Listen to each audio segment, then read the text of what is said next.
Ned Stark stood in silence. His hands were cold, but his thoughts were burning. The truth sat heavy in his heart, heavier than the sword on his back. He had the proof. He knew now. Cersei's children weren't Robert's. They were Jaime's. All of them. That truth could break the kingdom. It could destroy the throne. But it could also protect his daughters, if he acted fast. He had been taught all his life that honor comes first. But today, honor would have to wait. He walked slowly to the Queen's chambers. No guards stopped him. He was the hand of the king. He had power, but he knew power was nothing if you didn't use it. Inside, she waited for him. She knew.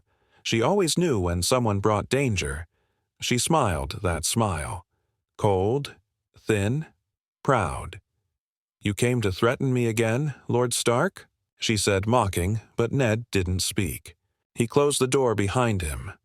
Slowly, quietly, he stepped forward. "I came to end it," he said. Her smile faded just a little. "And what?" she asked. "This lie, this game, this poison you've poured over the throne," he said, pulling out a small dagger. Not ice, not the great sword of Winterfell, but a sharp, fast blade meant for one thing. She moved back, just a step, still proud even now. "You wouldn't dare," she whispered. Ned's voice was low. "I would do anything to protect my girls." She reached for something. Maybe to call the guards, maybe for a weapon. But she was too late. In one quick, shaking move, he drove the blade into her chest. Her eyes widened as if shocked not by the pain, but by him, Lord Eddard Stark, the good man, the just man, the fool who chose mercy once. She coughed, stumbled back, then dropped to the floor without a sound. Her hair spread like a shadow around her, and the room went silent again. Ned stared. His hand shook. He had done it. He had killed the Queen. Didn't feel power. He didn't feel victory. He felt cold, like the gods were watching, like the old gods of the north had turned their faces. He stepped away, cleaned the blade, looked at her one last time. A part of him wanted to fall to his knees, but he didn't. He left her there, left her alone in the silence. As he stepped out into the hall, the sound of footsteps came. Panic was already spreading. He turned to a raven perched in the window, wrote one line. "I did what I had to." He tied it, sent it north, but he didn't know. That raven would never reach Winterfell. Scene ends with silence. Then a whisper. "You think the game is over, Stark? It has just begun." Chaos does not begin with screams. It begins with silence. When the maid entered Cersei's chambers the next morning, she expected to find the Queen brushing her golden hair. Instead, she found blood, still dark, still warm, and a body that no longer breathed. She screamed so loud the Red Keep shook. Jaime Lannister was in the training yard when he heard it. He dropped his sword mid-swing and ran. Not walked, ran, his heart pounding like war drums. He knew that scream. He had heard it before, when their first child died, when their father punished her, when something terrible happened. He reached the chamber and saw the body. His sister, his lover, dead. He didn't cry. Jaime Lannister didn't cry. Not in front of others. He clenched his jaw, stood tall, but inside, his mind was tearing apart. He turned to the guards. "Who did this?" he asked, voice low, too calm. They shook, their heads. No one had seen, no one had heard. But then, he found the letter, dropped near her bed. A letter to Winterfell. A raven already gone. Signed, Eddard Stark. His hands shook, his vision blurred. All he said was, "Find him. Now." Guards scattered like rats. In another part of the castle, Littlefinger watched it all. Eyes sharp, smile thin.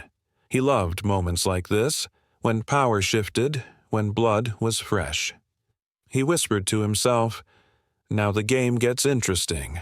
He didn't care who killed Cersei, but he knew how to use it.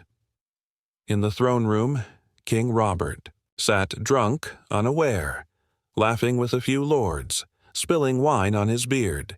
He asked, "Where's my queen?" No one answered. Back in Ned's chambers, he stood alone. He had washed his hands, wiped the blade, but nothing could clean his thoughts. He had written the letter, sent it with the raven, but he didn't know someone had caught it before it left the castle. A young squire, one loyal to the Lannisters, read it, burned it. No one would hear Ned's truth now. And as bells rang over the Red Keep to announce the Queen's death, Ned looked out the window. He whispered, "This wasn't how it was supposed to go." He thought he was saving the realm, saving his daughters, saving Robert. But in truth, he had set the first stone in a wall that would trap them all. Because now, the lion had no queen, and a lion with nothing left is the most dangerous of all. I'll kill him with the same blade, slowly. In Winterfell, the wind carried no warning. The sun rose quiet. But in the great hall, the faces were uneasy. Robb Stark sat at the head of the table, younger than he should be for such a heavy seat. The north was at peace, but the air felt wrong. Maester Luwin brought no news from King's Landing. No raven had come.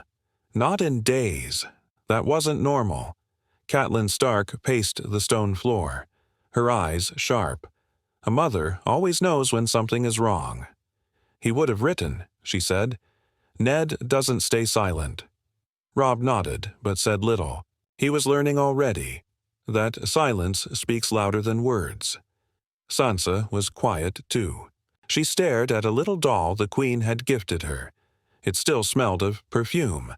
Sansa had loved the Queen, admired her grace, her beauty, her voice. Now the doll felt cold in her hands. Arya didn't sit. She stood near the door, restless. She could feel it too. A storm was building, and they were standing in the open. That night, during supper, a rider arrived at the gates. Not from the south, but from the Vale. A cousin of Lady Lisa. He carried whispers, not truth. Rumors. Strange ones. They said the Queen was dead, murdered, and no one knew who did it. Catelyn's spoon fell from her hand. Robb stood. "Is my father safe?" The rider didn't answer. He didn't know, only that there was chaos in the capital, and that House Stark's name was being spoken. Not kindly. Later that night, Robb sat with Maester Luwin by the fire. "If this is true, if father is blamed," Robb said, "what do we do?"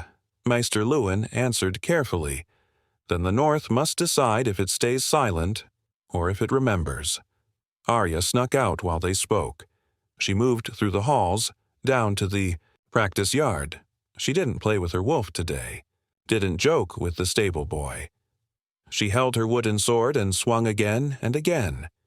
She didn't know why. She just knew she had to be ready. In her heart, she felt it. Something had gone wrong. Something was coming. In her sleep that night, Catelyn saw a raven on fire. It had no message, only ashes in its beak. She woke in sweat. She whispered to Robb, "Get the horses. We ride to King's Landing. Now. Next time, I'll be faster." The Red Keep was bleeding lies, not from blades, but from whispers. Littlefinger stood near a balcony, watching the city move like ants. The Queen was dead, and the game was alive. He leaned into a night, whispered something small, and that whisper traveled faster than any raven. The next morning, the streets buzzed with a new rumor.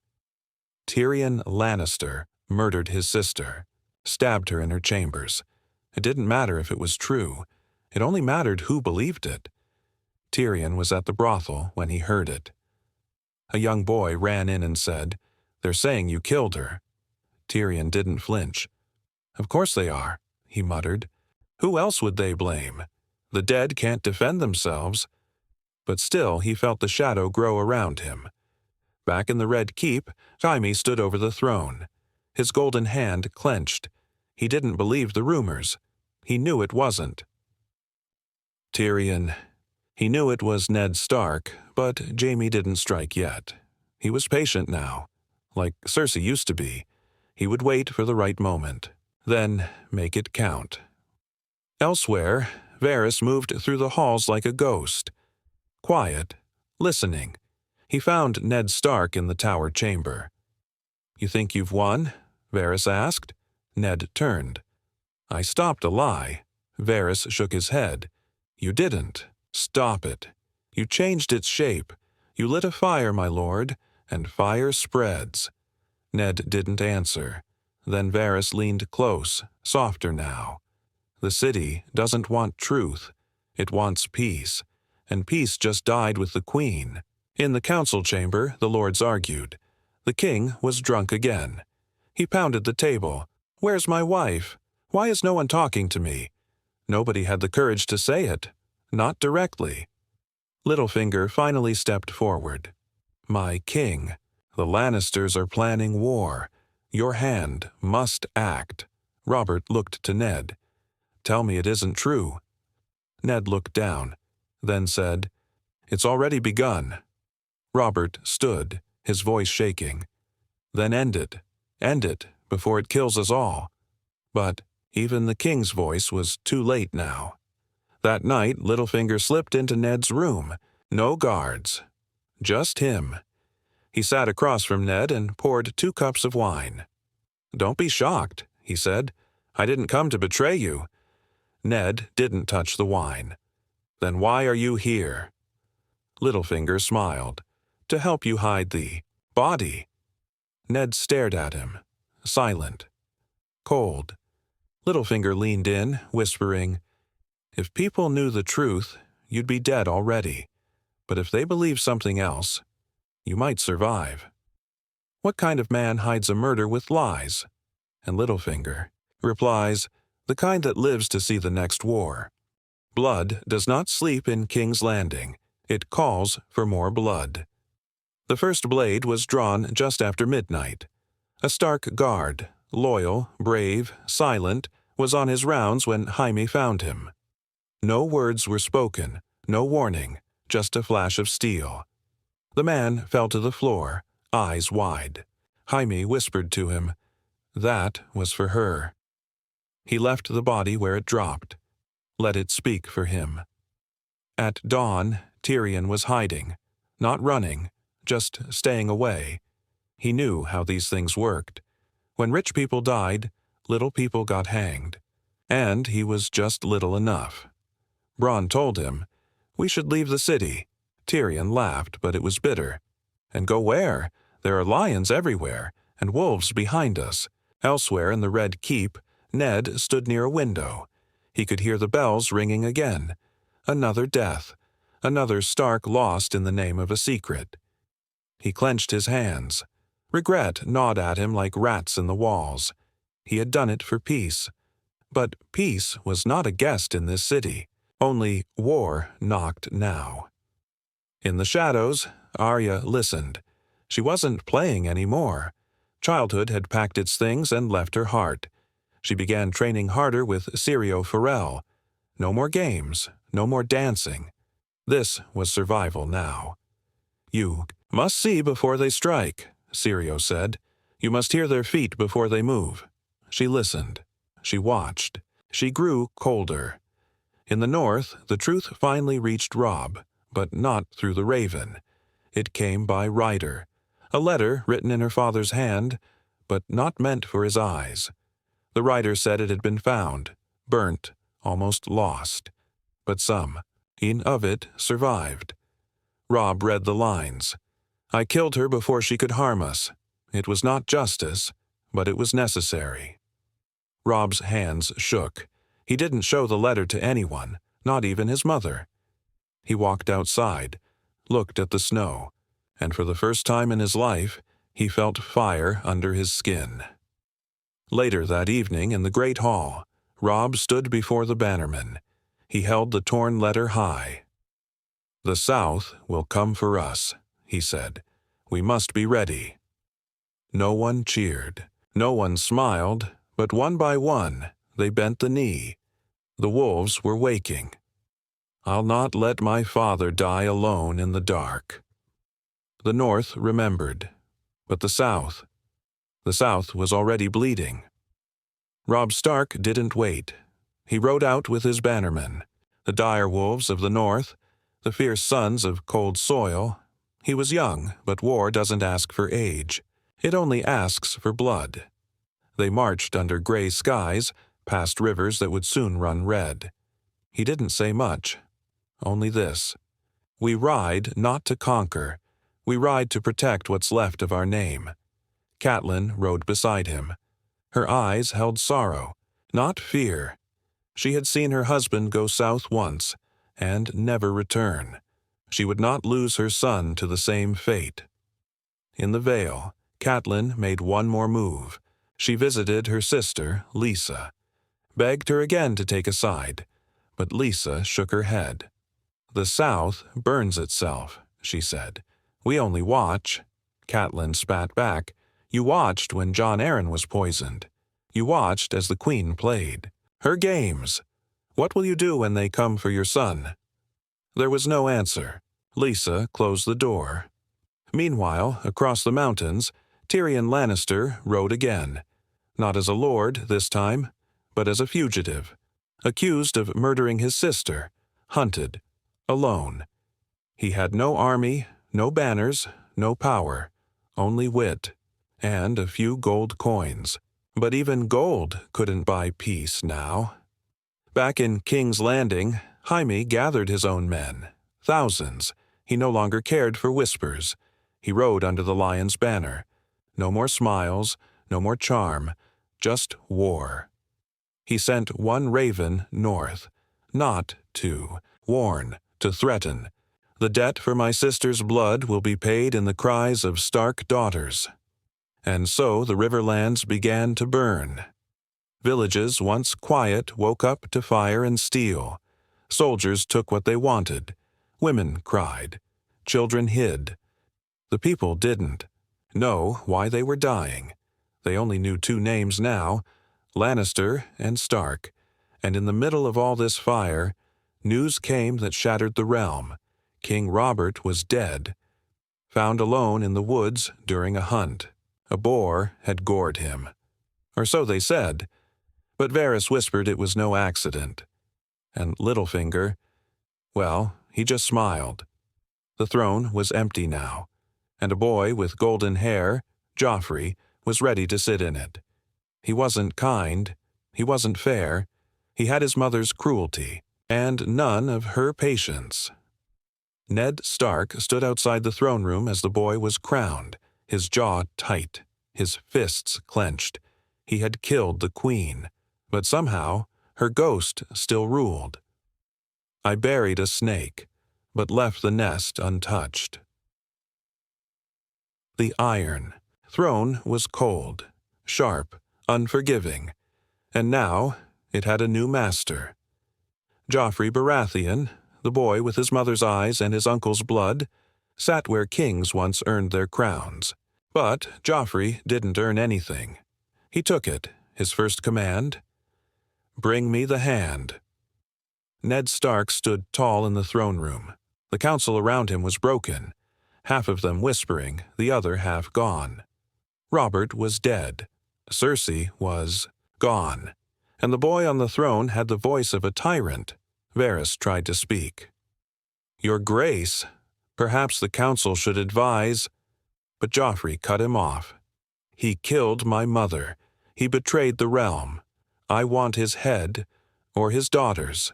Sansa gasped. She had been brought into the room, dressed in soft silks like a bird in a cage. She looked at Joffrey with wide, begging eyes. "Please," she whispered, "he's a good man." but good men die quicker than liars in King's Landing. Ned tried to reason. I acted to protect the realm. Your mother, she threatened the king's bloodline. I warned her. She moved against the crown first. Littlefinger stepped forward.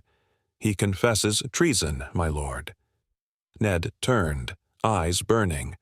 I confess truth, not treason. The throne room was silent, the air thick, heavy with judgment. Jaime wasn't there. He was already marching with his army, but the walls still echoed with his promise. If anything happens to my nephew, I burn the north. Varys tried again. Perhaps mercy would show strength. Joffrey only laughed. Mercy is for the weak. My mother showed mercy. Look where it got her. Sansa fell to her knees. Tears fell freely now, but Joffrey stood. He dies. Tomorrow. The people will see justice. Real justice. He walked down from the throne, looked Ned in the eyes, and said the words that chilled the blood of every man in the room. You killed a lion. Now I'll break the wolves. Ned didn't beg. He didn't plead. He only looked at Sansa. Be strong, he said, and remember who you are. The guards dragged him away. His feet left lines on the stone floor. Lines like scars. Lines that would not fade. Sansa screamed, but no one moved. Not even the gods. That night, Varys visited Ned in the black cells. He lit a single candle. No words, just sat there. Ned finally broke the silence. Is this what peace looks like in your world? Varys replied. This is what happens when good men act too late, or too early. Tomorrow, the North learns what happens to traitors. The sun rose slow the next morning, like even the sky didn't want to witness what was coming. In the Kiwi crowd below the steps of the Sept of Baelor, people whispered. No laughter, no joy, only faces full of fear and eyes full of questions. The bells rang, not for a wedding, not for a victory, but for an execution. The hand of the king was to die, and the people had come to see. Sansa stood above them on the balcony, her eyes swollen, her voice gone. She had begged, pleaded, promised everything. Joffrey stood beside her, smiling. This is what justice looks like, he said. She wanted to push him off that balcony. Below, Arya hid in the crowd, hair cut short, clothes dirty, needle her little, blade tucked under her belt. She didn't know what she could do, only that she had to do something. The steps creaked as Ned Stark was brought out. His legs were weak, not from fear, but from the weight of what he carried. He looked out over the crowd. He saw no mercy, no honor, only survival. Varys had offered him one last chance. Confess, bend the knee, say he betrayed the throne. Live in chains. But Ned chose his own path. When they asked for his last words, he stepped forward and spoke. I killed the queen to protect the realm, not for power, not for vengeance, but because no one else would. I acted as a father, and if that is treason, then I die guilty. Gasps, murmurs. Some cried, others cursed. Joffrey didn't wait. Sir Elin, he shouted, bring me his head. Even the queen's guard flinched. Sansa collapsed, screaming. Arya surged forward, but someone grabbed her from behind. An old man, fast and firm. Not yet, girl. Not here, he whispered. And then, the blade fell. The square went silent. The North's last hope was gone in one stroke. His head hit the stone. His body followed. And in that moment, something died in everyone who knew him. Sansa went still, as if her soul had left her body. Arya closed her eyes. Something inside her turned to ice.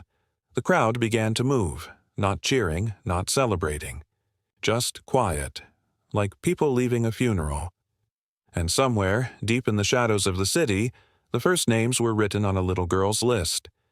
Back in the cells, Varys whispered to himself, "We just crowned a monster." And far away in the north, a wolf howled, "One by one, I will find you all." The wind in the north did not howl that night. It screamed. News came on a blood-stained horse, a lone rider who had crossed rivers, dodged fire, and barely escaped the south. He brought no body, no sword, just words. Lord Eddard Stark is dead, executed at the Sept. Catelyn dropped to her knees. Robb didn't speak. He didn't cry. He turned and walked outside into the cold night air. His breath steamed from his mouth, but his heart burned. The bannermen gathered, expecting. "Orders." He said just 5 words. "Call the banners." "Everyone." The Greatjon stood. "The Lannisters want war. We'll bring them fire and wolves." The hall thundered with roars, not of joy, but of vengeance. The North had stayed silent when the South played its games. But now the game had taken their father, and the North would answer with steel. Back in River Run, Catelyn sat with her brother, her hands shaking. She wasn't just mourning a husband, she feared for her children. Sansa was still in the lion's den. Arya had vanished. She said, "We may lose more, but we will not lose ourselves." In Winterfell, Bran dreamed again. He saw his father standing by the weirwood tree, then fading like snow in wind. He awoke with a scream. Maester Luwin tried to calm him, but Bran only whispered, "The past is angry." Elsewhere in the world, Sansa was not crying anymore. She had wiped her tears, bit her tongue, learned to bow when Joffrey looked at her. But behind her eyes, she remembered every word, every face, every laugh during her father's death. Joffrey once told her, "You're mine now." She smiled weakly, but in her heart she said, "Not forever." Arya had escaped the city, dressed as a boy, traveling with others who had no names, no past. She held her wooden sword still, but her fingers wanted something sharper. Every night before sleep, she said a list of names, whispered like a prayer. Joffrey, Eilen Payne, Littlefinger, the Hound, the Queen's Guard, the ones who watched, the ones who smiled. She would remember them all. Robb rode south with an army behind him. He wasn't a boy anymore. His blue eyes now held ice. Not innocence. He did not care for thrones. He wanted justice. The Riverlands opened their gates. To him, the Freys watched from their towers. The wolves were coming, and the lions would feel their teeth. And as Robb sat by his campfire one night, a rider arrived, a strange man, cloaked in black, bearing a torn piece of parchment, sealed with Ned Stark's broken ring. He handed it to Robb. "Your father sent this, before it all began." Robb opened it, read the final words from a man now gone. "Do not become what I tried to stop. I'll finish what you couldn't, Father, but I'll do it my way." Time moved, but it didn't heal. Arya rode through the Riverlands, dirt on her face, steel in her soul. She didn't smile. She didn't speak unless needed. Her list kept her warm at night. Her blade kept her company. In the dark of a campfire, she whispered the names. Some were still alive. Some already dead. But she didn't cross them off. Not yet. Not until she saw their eyes. A man found her. Tall, silent, with scars on his face and more in his heart. He didn't ask questions, just offered her food. His name was Jaqen, but it changed every time she asked. He said, "A girl with no name can kill for many reasons, but revenge is a heavy bag." Arya only replied, "I carry it well." Far away in the capital, Sansa sat beside Joffrey, a crown, too tight for his head resting beside him. He had power. He had fear. But he didn't have her. Not really. She said what he wanted to hear, smiled when he demanded it, and in her silence she built a new kind of strength, not with swords, but with survival.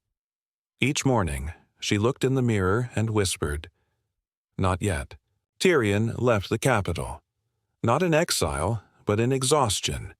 He had tried to reason, tried to steer the madness, but it always circled back, always ended in fire. He traveled east toward stories and drink, but even far from the throne, he remembered her, his sister, her smile, her lies, her death. He whispered to no one, "You deserved worse." In the campfires of the North, Robb Stark fought like a wolf. Victory after victory. The Riverland stood with him. The phrase gave him passage, but he was losing something else. Piece by piece, the boy inside him was disappearing. Catelyn saw it. His eyes no longer lit when she spoke. His voice was low, steady, like someone twice his age. He once said, "I'm doing this for Father." But Catelyn knew. He was doing it because of Father, because vengeance had become his armor. And on one cold night, when the sky was black and even the wolves were silent, he read his father's last letter one more time. He lit a torch and burned it. Far beyond the wall, Jon Snow stood watch. He didn't know yet, not the full story, but something inside him whispered. The South was burning, and the North would pay for it. One raven flew toward the wall, carried by tired wings, carrying one name, just a name. Stark, and in the echo of winter winds, Ned's voice returned, not in body, but in memory. "I did what I thought was right, and I lost everything. May the next generation learn not from my honor, but from my failure." The North remembers.